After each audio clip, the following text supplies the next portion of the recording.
Kung sino contractor dito kayo tumira. Ang inirereklamo ng mga residente sa resibo, ang road with drainage project na ito na nagkakahalaga ng mahigit 23 million pesos para protektahan ang lugar sa matinding pagbaha. Sa loob ng mahigit 3 buwan, ito ang itsura ng kalsada ngayon. Nakalitaw ang mga bakal at hindi sementado ang kalahati ng daan.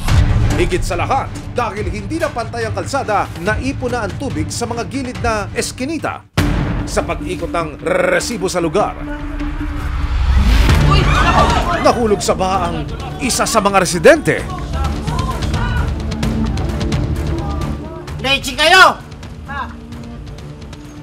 Sino ba ang contractor dito? Hindi kami in-inform na dapat pag nag-meetingan, lahat ng residents dito, pinag-meetingan. Nakita niyo, amigo ko, bumalik tayo! Kung sino contractor dito, ibenta niyo yung bahay niyo sa akin! Dito kayo tumira!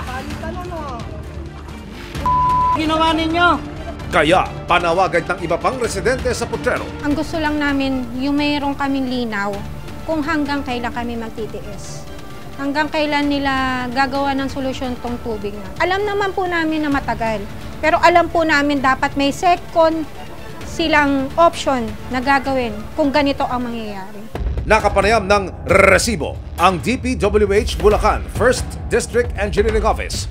Pag-amin ng DPWH na disburse o nailabas na ang mahigit kalahati ng milyong-milyong pondo. Sa Lulumboy, yung road with drainage, nag-start siya this year lang din.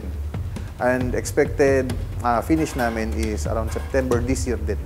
Mga sir, mahigit 30 million pesos po ang pinag-uusapan natin dito. Pero bakit ganito po ang sitwasyon? Abangan ang buong kwento sa Resibo ngayong linggo, 2:45 PM bago mag-FPJ sa GMA.